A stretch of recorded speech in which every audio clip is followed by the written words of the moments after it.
abantu benshi bakomeje kugusaba yuko ugomba gukora tour yindi muri Amerika uri kumwe na Ashton Small. Ati ibyo bintu bizaba ari umuriro kandi ibyo bintu ni ngombwa, ngomba gukora uko nshoboye kose bikaba. Ati ngomba kwereka bano bahungu urukundo kuko nabo banyeretse urukundo iwabo.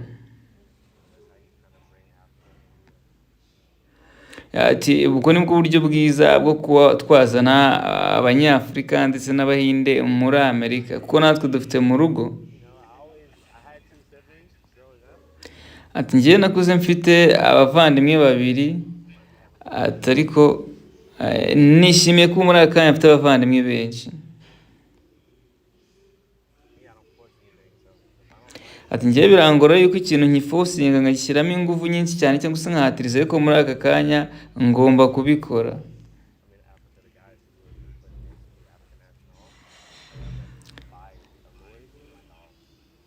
Ati ubu bino bintu ngiye kubishyiramo ingufu nigeze nshyiramo mu kintu icyo ari cyo cyose ku buryo abana bagabo bagera mu rugo. Nabonye urukundo banyirikiye iwabo, nshaka kwereka ko nanjye ngira mu rugo.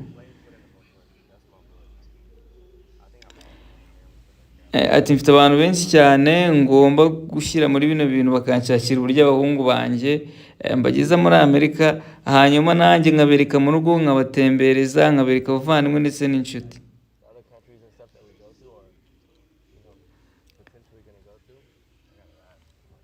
Ati ikindi kintu kandi numva nifuza ko naguma nembera mu bindi bihugu bya Afurika, ariko mu by'ukuri ntabwo gahunda zishobora kuza gukunda kuko umwanya ushobora kumbana muto bitewe na business ngomba kujya gukora muri Amerika ndetse no kujya kwitegura kuzana inshuti zanjye, abavandimwe banjye muri Amerika. Uno mugabo rero bari kumwe bamwita Billy, uri kumwe na Ashton Hall bamwita Billy.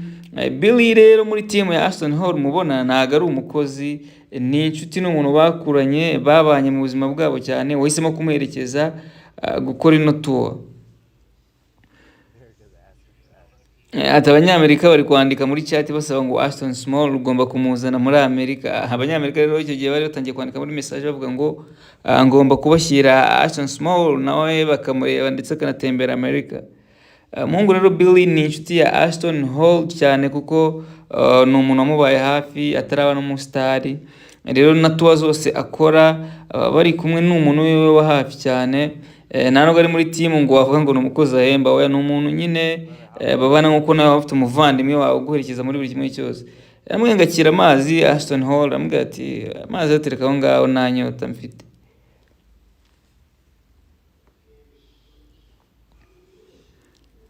Billy rero yabereye inshuti nziza Ashton Hall, aho yamubaye hafi muri tour zose, hafi ya tour zose Ashton Hall amaze gukora mu buzima bwiwe, amavideo yiwe yose menshi. None umugabo ubiri inyuma kandi ni inshuti ye, ntagaruka ari umukozi. Yagumye amubaza ati hari abantu njya mbona bagutaginga Ashton Queen, ati w'umukobwa. Ngatera umukobwa ariko wo mu Buhinde, nawe njya mbona video ziwe bita Ashton Queen. Kandi nawe video ziwe zirarebwa cyane, ariko mu by'ukuri nzabipanga ndetse namuganirize numve niba nawe nazamushyira mu bantu nzakorana nabo tuba muri Amerika. Uyu mugabo rero Billy yagumye amubaza ibibazo byiza cyane by'ubwenge. Arabaza ngo wabibona gute harimo abakobwa ndetse n'abagore mu bantu ba representinga ino system yawe wazanye y'aba Ashtons.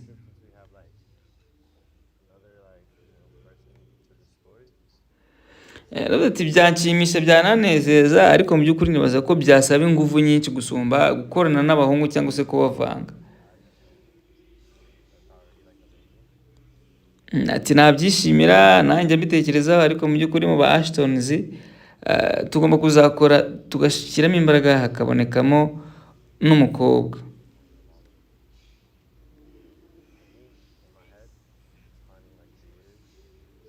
Ati njye ikintu kindi mu mutwe ntago akenshi ndebera ngo ku gitsina cyangwa iki, nkeneye wa muntu uba uri gukora content ifite n'inkuru ashobora kubwira isi yose, isi ikumva ko iyo nkuru koko ari inkuru yo kugezwa hanze. Ati Ashton Indian, ati ni umuntu wavuye mu cyaro adafite ikintu na kimwe, adafite telefone nziza, adafite ubuzima bwiza, ariko mu by'ukuri yarakoze agera kuri 1 million y'abantu bamukurikira. Ati iyo ni inkuru rero itangaje. Ati Ashton Small we iyo mugezeho n'amarira nzenga amaso mbura icyo navuga. ati ndakubwiza ko mu buzima bwanjye bwose ndakubwiza ukuri yuko niyo nkuru itangaje numvishije nanabonye mu buzima bwanjye. Ati ntabwo Ashton Small ari umuntu wo kuvuga ngo wenda ngo ni umuntu ushobora kubera urugero abantu babana n'ubumuga gusa. Ati nawe mu buzima hari ibintu ukora bikanga cyangwa se ari ibindi bibazo ufite, ugomba kumenya ko gushyiramo ingufu no kwitanga no gusenga byagufata bikakugeza kure. Ati imagine yuko yagize miliyoni 100 zirenga, miliyoni 100 zirenga kuri video imwe mu gihe gitoya cyane. Ati abantu ntabwo bibaza kuri icyo kintu, ariko ibyo bintu ni ibintu bikomeye cyane. Ati miliyoni 125 kuzigira ni ibintu bitangaje cyane ku isi, ku rubuga urwo rwose abantu baba bakurebaho, ariko Ashton Small yarabikoze kandi abikora mu gihe gitoya.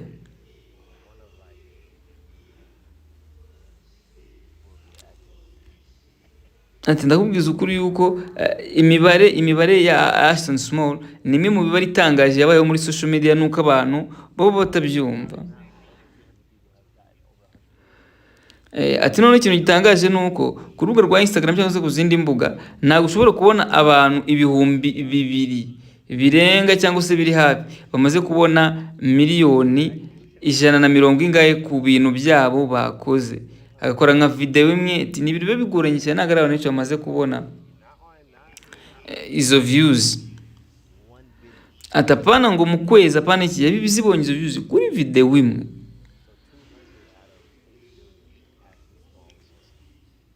Ati mu bantu 2,000 bagize bakuza ku gahigo Ashton Small arimo. Ati mushyire W's muri chat. Ngira ngo rero yari amaze gusobanurira Billy yuko mu nkuru yumvishije cyangwa se mu bintu yabonye kuva yagera mu isi, inkuru ya Ashton Small irimo. Avuga ko ari inkuru yagiye mutangaza cyane, kandi akaba ari n'inkuru yagiye yinspira abantu bagiye batandukanye, yaba abana n'ubumuga ndetse n'abantu baba muri ubuzima busanzwe. Rero ino video mpamvu mba nayikoze nuko maze neza yuko muri zino streams ziba ziri kuba hari amagambo abantu benshi agenda baceka cyangwa se ugasanga stream yose ni wayirebye. Nanjye mba mari ngo nze mbatoranyirizemo twa tuntu umuntu ashobora kuba yareba kakanamwubuka cyangwa se kakaba kanamufasha no mu bundi buzima, ndetse mukamenya n'amakuru agiye atandukanye kuri Ashton Hall ndetse na team yiwe yose n'inshuti yiwe Billy imuba hafi. Ngira ngo ikindi kintu abantu batazi, Billy abantu uri muri team baramwumvira cyane, kuko Ashton Hall afite ukuntu buriya anatinda mu bintu cyangwa se agatindiganya, ariko Billy buriya niwe ubuyoboye ibikorwa byose bya Ashton Hall mubona, kandi ni inshuti yiwe. Suka ari umukozi, kuko ngira ngo murabibona yuko harimo umukobwa uri nka manager wa streams zose, ariko aba ari hejuru cyane uwo bita Billy. Rero Ashton Hall cyangwa se Kagarara ari kumubwira ati njyewe nshaka nkubwire amagambo make hano. Ati Imana izaguha umugisha, Imana izaguha ubuzima bwiza, iguhe kuramba, ndetse iho ubuzima bwiza umuryango wawe.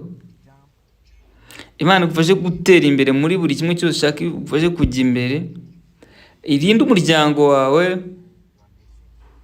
Ati uri igitangaza, ati uri igitangaza. Ashton Hall yahise avuga ati wowe igitangaza ni wowe, kandi ndagukunda cyane Kagarara. Ati amagambo yiwe yose yavuze numva umutima wanjye utuje. Ati rero Ashton Small yuvuze noneho cyane cyane kuvuga icyongereza, uvuga amagambo n'uburyo ijwi ryawe ryumvikanamo, mpita numva ko isi igomba kumva ibintu byawe buri munsi, buri mu gitondo. Ati jya ku mbuga nkoranyambaga zawe ubwira isi yose ubutumwa bwiza, ubwira amagambo akomeza abantu, kuko uri igitangaza. Ati ijambo ryose uvuze riba rikuvuye ku mutima, ntabwo uri umuntu w'indyarya. Ati jya uvuga ubwira isi, utanga ubutumwa bwiza, kuko uri igitangaza.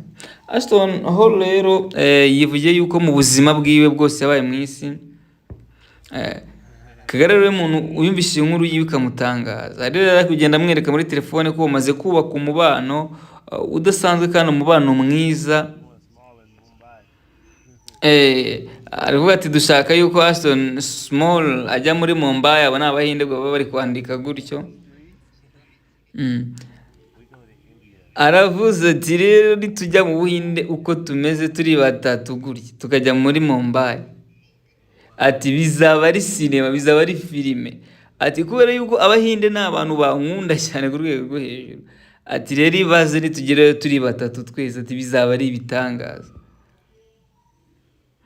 Rero yari ari kubaganiriza, yari kuvuga ati playing indirimbo bita Pompo ya Bruce Melody, ariko ntago yabashije kuba yayiplayinga kuko ari muri rwinshi, ariko ni umuntu wagaragaje ko akunda abahanzi nyarwanda. By the way, mwarabonye aho yahuraga na The Bane, umwe mu migisha myiza twagize.